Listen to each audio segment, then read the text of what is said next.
Relation లేదు. ఒక్కొక్క నిమిషం మా వాళ్ళు ఒక వీడియో ప్లే చేస్తారు, అన్నీ అయిపోయాయి. ఒక వీడియో ప్లే చేస్తారు, మీరు రిలీజ్ చేసిన వీడియోని, మీరు రిలీజ్ చేసిందో మీ వాళ్ళ ద్వారా వచ్చిందో కానీ ఒక వీడియో ప్లే చేస్తాను. ఒక్కసారి ఆ కిరణ్ రాయల్ చైన్ వేసే వీడియో, ఆయన మధ్య చైన్ వేసే వీడియో ఒకసారి ప్లే చేయండి.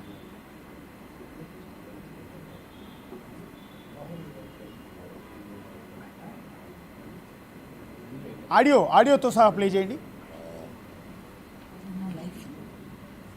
వీడియో చెప్పారా? వైఫ్ కైఫ్ నైఫ్ ఈమె వీడియో తీసి మాట్లాడు. వీడియో చూపుతున్నాను.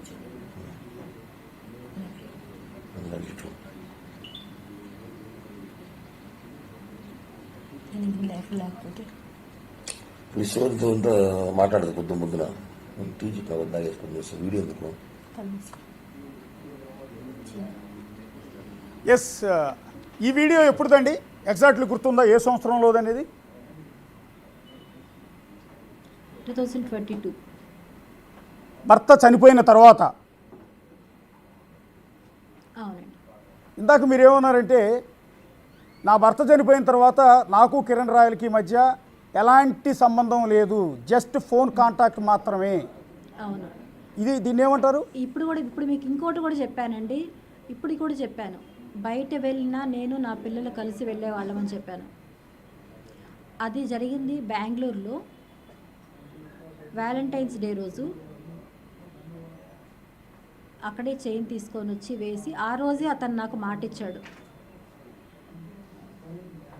ఇక్కడ కాన్వర్షన్ స్టార్ట్ అయినప్పుడు అంతకు ముందు తర్వాత ఏం మాట్లాడారో మాకు తెలియదు, కానీ కాన్వర్షన్ ఆ వీడియో స్టార్ట్ అయినప్పుడు మీరేమంటున్నారంటే నువ్వు నా లైఫ్ అంటూ ఉన్నారు, ఐ లవ్ యూ అని మీరే చెప్తున్నారు. అతని నుంచి వచ్చింది తక్కువ, మీరే అతనికి ప్రపోజ్ చేస్తున్నారు, ఐ లవ్ యూ అంటున్నారు, నా లైఫ్ అంటున్నారు. అతనే ఉన్న నైఫ్ కైఫ్ ఏవో చెప్పుకొస్తున్నాడు అతను ఎటకారంగా.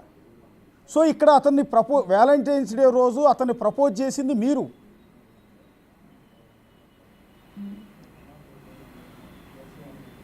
అవును, అది మీకు ప్రపోజ్ చేసినట్టు మీకు కనిపిస్తుంది. దానికి ముందు వెనకాల ఏం జరిగిందో మీకు తెలియదు కదా. సో మీరు చెప్పిందే లక్ష్మి గారు, మీరు గత 2 రోజులుగా మీరు చెప్పింది నమ్మిన తర్వాతే మీతో వాళ్ళ లైవ్లో మాట్లాడుతూ ఉన్నాను నేను.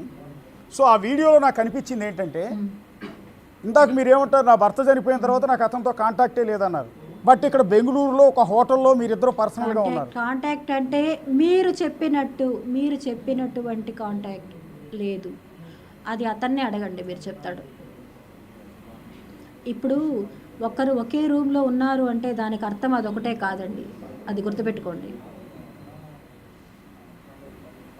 అంటే హోటల్ రూమ్లోకి ఒకవేళ నేను వీడియో తీసుకోవాలంటే ఇంకొక రకంగా కూడా తీసుకోండొచ్చు. మేడం ఒక హోటల్ రూమ్లో సింగిల్గా ఒక ఆడ ఒక మగ ఉంది అంటే అపోజిట్ సెక్స్ ఉన్నప్పుడు సింగిల్గా లేనండి. ఇక్కడ మీ పిల్లల ముందు ఐ లవ్ యూ చెప్పారా ఇంకో మగాడికి? లేదు, మేము 2 రూమ్స్లో ఉన్నాము, మాతో పాటు పిల్లలు ఉన్నారు.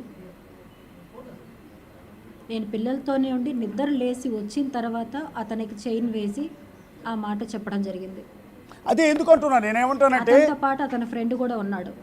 కాదండి, ఇది తప్పు కదా. మీరు ఒక బాధ్యత కలిగిన మహిళ, ఒక భార్య పిల్లలున్న వ్యక్తిని ఐ లవ్ యూ అని ప్రపోజ్ చేయటం, నువ్వే నా లైఫ్ అని చెప్పటం, ఇది తప్పు కదా. మీ వైపు నుంచి కూడా తప్పు ఉంది కదా.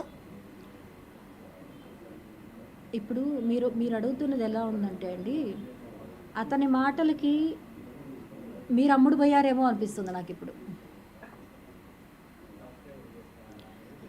ఎందుకంటే ఒక స్త్రీ ఏ పరిస్థితుల్లో అలా బిహేవ్ చేస్తుంది అనేది మీకు చెప్పాల్సిన అవసరం లేదు. నేను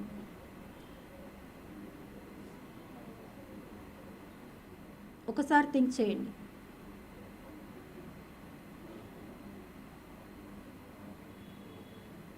ఆడదాన్ని మగవాడు ఈజీగా మోసం చేయగలడండి. ఒకవేళ నేనే మోసం చేసి ఉంటే ఇలా వచ్చి మీడియా ముందర కూర్చొని నల్లగర్లో పరువు తీసుకోవాలని ఏ ఆడది అనుకోదు.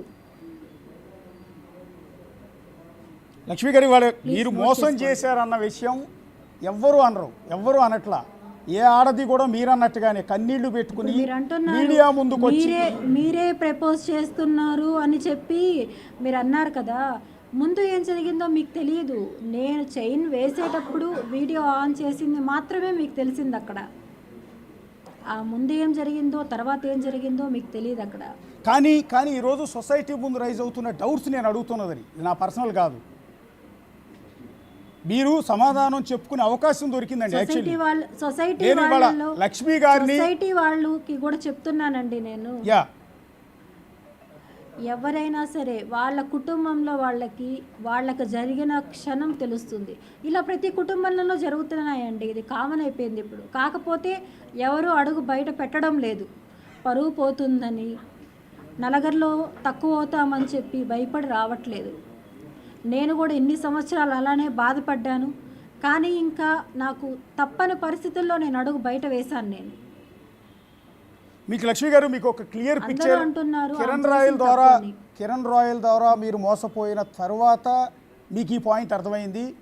మీలాగా ఇంకొంతమంది బాధితులు అట్లా మోసపోకుండా ఉండటానికి నేను పోరాటం చేస్తున్నాను అనేది మీరు చెప్తున్న పాయింట్, అంతేనా?